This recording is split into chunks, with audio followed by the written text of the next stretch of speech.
नमस्कार। मैं संतोष सर सभी का जो है संतोष सर साइकोलॉजी चैनल पर अभिनंदन और स्वागत करता हूं। सी-टेट की महत्वपूर्ण श्रृंखला लेकर आप लोगों के सामने उपस्थित हुआ हूं। ठीक है, सुबह मॉर्निंग में जो है आज सी-टेट का फर्स्ट पार्ट डाला था, उसी क्रम में बढ़ते हुए अब दूसरा पार्ट हम लोग देखेंगे। ठीक है, जिसमें देखता हूँ कितने पार्ट में समाप्त हो जाता है।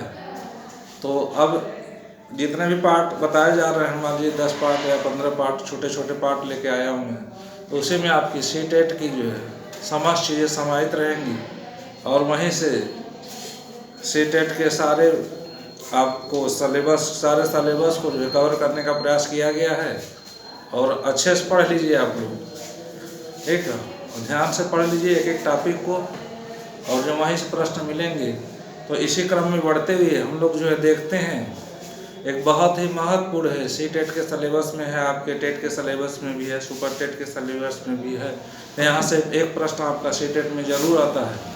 तो एक मनोवैज्ञानिक थे, कौन थे? Lawrence Kohlberg. ठीक है, और इन्होंने कौन सा सिद्धांत दिया था? इन्होंने नैतिक विकास का सिद्धांत दिया था। ठीक, और इन्होंने बहुत से प्रयोग किए थे अपने नैतिकता के विकास के लिए, उन्होंने बहुत से प्रयोग किया था। ठीक है, और इनका प्रयोग किसके संदर्भ में था? इनका प्रयोग था पुरुषों के संदर्भ में। ठीक है, महिलाओं संदर्भ में था, याद रखिएगा, ऐसा प्रश्न नहीं है। इसके संबंध में पुरुषों के संदर्भ में इन्होंने प्रयोग किया था। तो एक प्रश्न तो यहाँ से पूछता है कि नैतिक विकास का सिद्धांत किसने दिया है? तो नैतिक विकास का सिद्धांत दिया है लॉरेंस कोहलबर्ग ने। टेट में तो सीधे सीधे पूछता है, लेकिन जो है सी-टेट में आपका जो है इन्होंने नैतिक विकास के 3 स्तर बताए हैं, वहाँ से प्रश्न उठाता है, तो उसी को समझना है।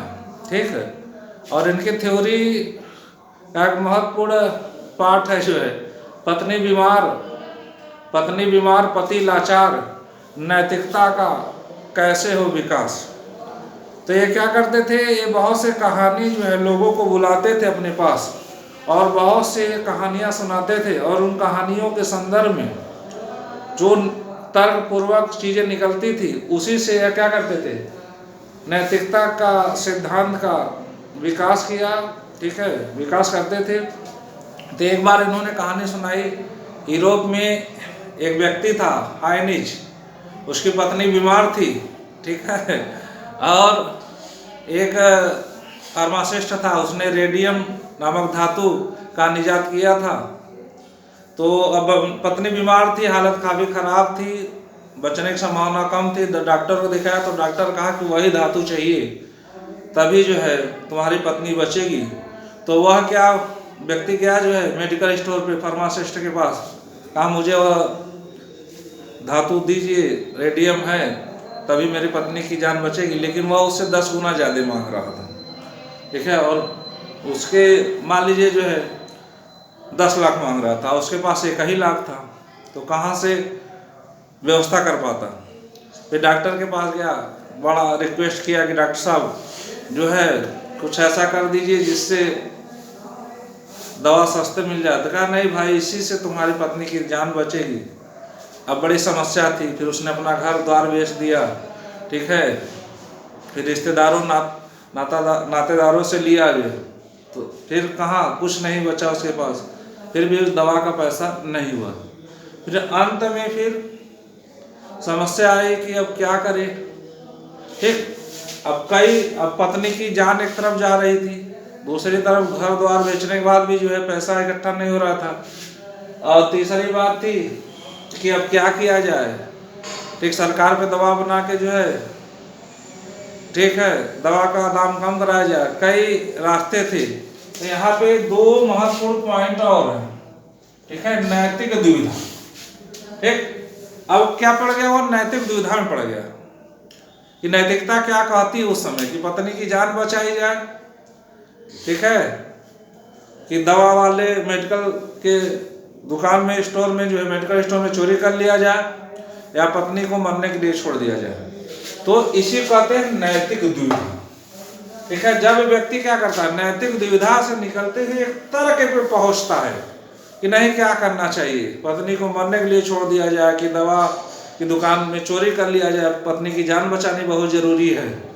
जब एक नैतिक दुविधा से निकलकर व्यक्ति एक निर्णय पर पहुंच जाता है, जैसे आप लोग परीक्षा की तैयारी करते हैं, ठीक है, तो कभी कभी दो परीक्षाएं एक साथ पड़ जाती, मान लीजिए सुपर टेट की परीक्षा पड़ गई, पीसीएस की परीक्षा पड़ गई, तो आप एक दुविधा पड़ गए और एक निर्णय पर पहुंच जाते हैं। तो उस निर्णय से नहीं भैया हमको सुपर टेट देना है, नहीं भाई हमको जो है पीसीएस ही देना है, तो एक निर्णय पर पहुंच जाते हैं, उसी को कहते हैं नैतिक तर्क, ठीक है। तो नैतिक दुविधा याद रखिएगा, फिर यहीं से नैतिक तर्क या नैतिक निर्णय कहते हैं इसको। तो इसी तरह जो कहानियां सुनाता था लघु कथाओं के माध्यम से, उसने अपने नैतिक विकास का सिद्धांत दिया और नैतिक विकास के सिद्धांत के उसने 3 स्तर बताए, इसको याद रखना है। अब यहाँ से प्रश्न आपका पूछेगा, नैतिक विकास के सिद्धांत के उन्होंने कितने स्तर बताए? 3 स्तर बताए।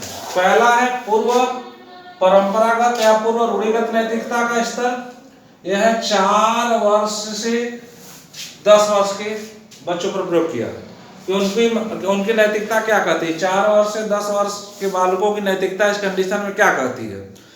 तो इन्होंने कहा कि अब देखिए जितने भी, अब दूसरा क्या था, परंपरागत या रूढ़िगत नैतिकता के स्तर 10 से 13 वर्ष, और तीसरा क्या था, उत्तर परंपरागत या रूढ़िगत नैतिकता का स्तर 13 वर्ष से ऊपर, ठीक। तो इस समय जो है सभी के अभी 3 स्तर बताए, उन 3 स्तर में 2-2 वर्ग बताए। तो अब एक एक ध्यान से समझिए अब, ठीक है। आप लोगों के दिमाग में उठ रहा होगा कि जो हाइनिक ने क्या किया अपनी पत्नी को बचाने के लिए, जिसको मैं बता दे रहा हूँ उसने क्या किया, उसने जो कहा कि जो है मेडिकल स्टोर में चोरी करा दिया, इसको याद रखिएगा। अब आगे बढ़ते हैं, ध्यान से समझिए। तो पहला था पूर्व परंपरागत, ठीक है, या पूर्व रूढ़िगत नैतिकता के स्तर 4 से 10 वर्ष। अगर इस उम्र का बच्चा है तो इसने कहा कि इस स्तर में जो है, पहले स्तर में क्या होता है, नैतिकता का अभाव पाया जाता है, नैतिकता नहीं पाई जाती है, ठीक है। छोटा बच्चा है जो है, क्या उसके अंदर नैतिकता पाई जाएगी? नहीं, नैतिकता नहीं पाई जाती है, ठीक है। उसमें क्या होता है, दंड एवं आज्ञाकारिता की नैतिकता, उसको पता होता है, ठीक है, मम्मी की बात अगर मानेंगे तो क्या मिले, कहेंगे आज्ञाकारी बेटा है, ठीक है। अगर जो है नहीं मानेंगे तब क्या मिलेगा, दंड मिल सकता है, मार खा सकते हैं, ठीक है। तो इसमें नैतिकता का अभाव पाया जाता है, ठीक। और इस अवस्था में नैतिकता दूसरे के मानकों पर आधारित होती है, ठीक, कि चलो अगर और आधारित होती है, लेकिन नैतिकता का अभाव भी पाया जाता है। अब दूसरा क्या है, साधनात्मक सापेक्षवादी नैतिकता, अर्थात हित साधना, यह जैसे को तैसा, ठीक है। वह क्या करता है, अपना जो है काम निकालता है, हित साधता है कि चलो मम्मी कह रहे हैं दूध पीने के लिए तो पी लो, फिर इनसे क्या मांगेंगे, फिर आगे बढ़ेंगे तो मम्मी से कहेंगे जहाज दिला दीजिए मम्मी, खिलौना दिला दीजिए मम्मी, तो वह हित साधता है और जानता है कि अगर जो है मम्मी की बात नहीं मानेंगे तो 4 डंडा खा जाएंगे, ठीक। तो ये दोनों याद रखिएगा, आज्ञाकारिता की नैतिकता, साधनात्मक सापेक्षवादी नैतिकता किसमें पाई जाती है, पूर्व परंपरागत या पूर्व रूढ़िगत नैतिकता का स्तर, यह 4 वर्ष से 10 वर्ष, ठीक है। और दूसरे के मानकों पर आधारित होती है, लेकिन जो है नैतिकता का क्या होता है, अभाव होता है। अब दूसरा क्या है, परंपरागत या रूढ़िगत नैतिकता का स्तर, यह 10 से 13 वर्ष, ठीक है। अब जब इस उम्र में बालक जाता है तो यह लगभग बाल्यावस्था की अंतिम अवस्था होती है, और इसमें बालक लड़की हो या लड़का बहुत समझदार हो जाते हैं, ठीक है। अब इसमें क्या करते हैं, दूसरे के मानकों को अपने अंदर आंतरिकृत कर लेते हैं। माता पिता क्या गलत सिखाते हैं, सभी के माता पिता अच्छा ही सिखाते हैं, ठीक।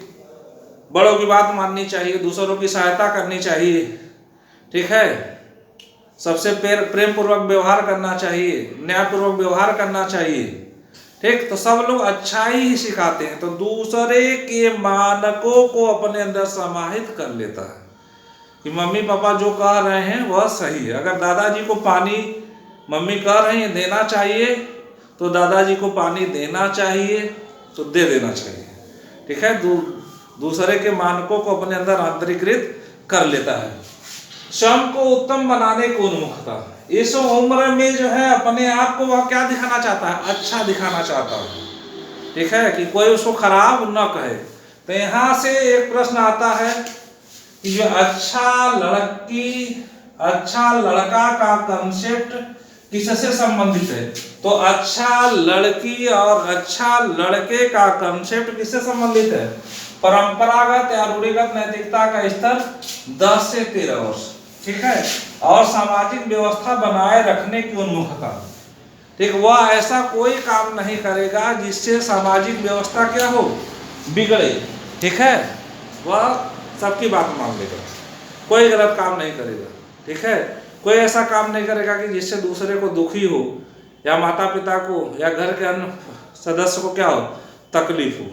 वह ऐसा काम नहीं करेगा जिससे मर्यादा खराब हो। एक प्रश्न पूछता है, अब देखिए ध्यान से समझिए आप लोग, प्रश्न क्या पूछता है, अच्छा लड़की और अच्छा लड़का कोहल वर्ग के नैतिक विकास के किस स्तर से संबंधित है, तो परंपरागत या रूढ़िगत नैतिकता का स्तर दूसरी अवस्था है 10 से 13 वर्ष।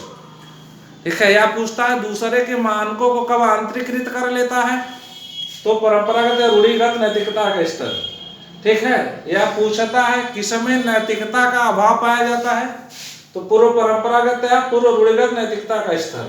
दंड आज्ञाकारिता की नैतिकता या साधनात्मक सापेक्षवादी नैतिकता किसमें पाई जाती है, पूर्व परंपरागत। और सामाजिक व्यवस्था बनाए रखने की उन्मुखता या कानून की उन्मुखता, या इसको क्या कहते हैं, कानून की उन्मुखता। कानून व्यवस्था क्या होती है, वह बनाए रखना चाहता है, कोई ऐसा काम नहीं करना चाहता जिससे मर्यादा क्या हो, बिगड़े। अब तीसरा क्या है, उत्तर परंपरागत या उत्तर रूढ़िगत नैतिकता का स्तर, यह 13 वर्ष से ऊपर है। ठीक है, और यह तीसरी कंडीशन है, और यह नैतिक विकास का सर्वोच्च स्तर है, सर्वोच्च स्तर है। यह नैतिक विकास का क्या स्तर है, सर्वोच्च स्तर है। ठीक है, और इसमें नैतिकता स्वयं के मानकों द्वारा निर्धारित होती है। ठीक है, उसके अंदर इतनी बौद्धिक क्षमता आ जाती है कि वह अपना निर्णय स्वयं लेता है। ठीक है, सोच समझ उसकी विकसित हो जाती है, और यह नैतिक विकास का सर्वोच्च स्तर है, क्योंकि वह उसका जो नैतिकता का विकास होता है स्वयं के मानकों पर आधारित होता है, और यह सर्वोच्च कंडीशन होता है। ठीक, और इसके भी 2 स्तर है। पहला है सामाजिक अनुबंध की उन्मुखता, अर्थात बहुत से वैकल्पिक रास्तों में से वह उन रास्तों का चुनाव करता है जो लोकतांत्रिक होता है, जो उसको लगता है कि नहीं सही है। ठीक, अगर उसको लगता है कि दूसरों की मदद करनी चाहिए, वह सही है, तो वह दूसरों की मदद करेगा। ठीक, अगर उसको लगता है तब, भले ही मम्मी पापा कुछ भी कह रहे हों, अगर लगता है कि वह लोकतांत्रिक है, तो वह क्या करेगा, दूसरों की मदद करेगा। तो सामाजिक अनुबंध की उन्मुखता इसको कहते हैं। बहुत से ठीक है वैकल्पिक रास्तों में से एक सही रास्तों का चुनाव करता है। दूसरा सार्वभौमिक नीतिपरक उन्मुखता, अर्थात इसमें क्या होता है, तार्किक निर्णय कर लेता है। इसमें क्या करता है, सार्वभौमिक नीतिपरक उन्मुखता। ठीक है, तार्किक निर्णय कर लेता है। ठीक है, और उसका समस्या समाधान युक्ति अधिक विकसित हो जाती है। ठीक, और अपने समस्या का समाधान जो है अपने माइंड के हिसाब से, अपने सोच के हिसाब से, अपनी समझ के अनुसार करता है। तो नैतिक विकास का सिद्धांत किसने दिया था, तो नैतिक विकास का सिद्धांत दिया था लॉरेंस कोहलबर्ग ने। ठीक है, एक चीज और याद रखिएगा, जीन पियाजे ने सर्वप्रथम शुरू किया था, और उसी जीन पियाजे के सिद्धांत को लॉरेंस कोहलबर्ग ने बृहद रूप से आगे बढ़ा दिया। लेकिन नैतिक विकास का सिद्धांत अगर पूछता है तो वर्तमान में लॉरेंस कोहलबर्ग को ही हम जानते हैं। ठीक है, और इन्होंने नैतिक विकास के कितने स्तर बताए, तो इन्होंने नैतिक विकास के 3 स्तर बताए। अब देखिए प्रश्न क्या पूछ सकता है यहाँ से, इसको भी याद रखिएगा आप लोग, एक प्रश्न यहाँ से मिलेगा। ठीक है, नैतिक विकास का सर्वोच्च स्तर कौन सा है, तो उत्तर परंपरागत या उत्तर रूढ़िगत नैतिकता का स्तर। यह पूछ सकता है अच्छा लड़की और अच्छा लड़का का संबंध किससे है, तो परंपरागत या रूढ़िगत नैतिकता के स्तर से है। ठीक है, यह पूछ सकता है किसमें नैतिकता का अभाव पाया जाता है, किसमें पाया जाता है, पूर्व परंपरागत या पूर्व रूढ़िगत नैतिकता का स्तर में। ठीक है, दंड आज्ञाकारिता की नैतिकता किससे संबंधित है, तो पहले से।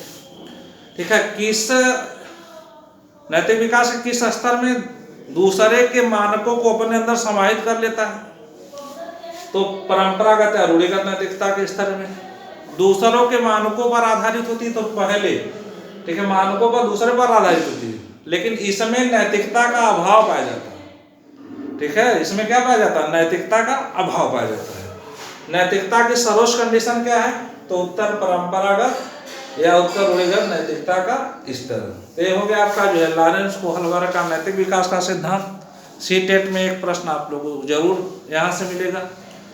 ठीक है, अब अगले कड़ी में, अगले पार्ट में हम लोग जो है कुछ और टॉपिक सीटेट से संबंधित सिलेबस के अनुसार हम देखते हैं। ठीक है, तो ध्यान से पढ़िए, देखते रहिए, फिर हम मिलते हैं। थैंक यू सो मच, नमस्कार।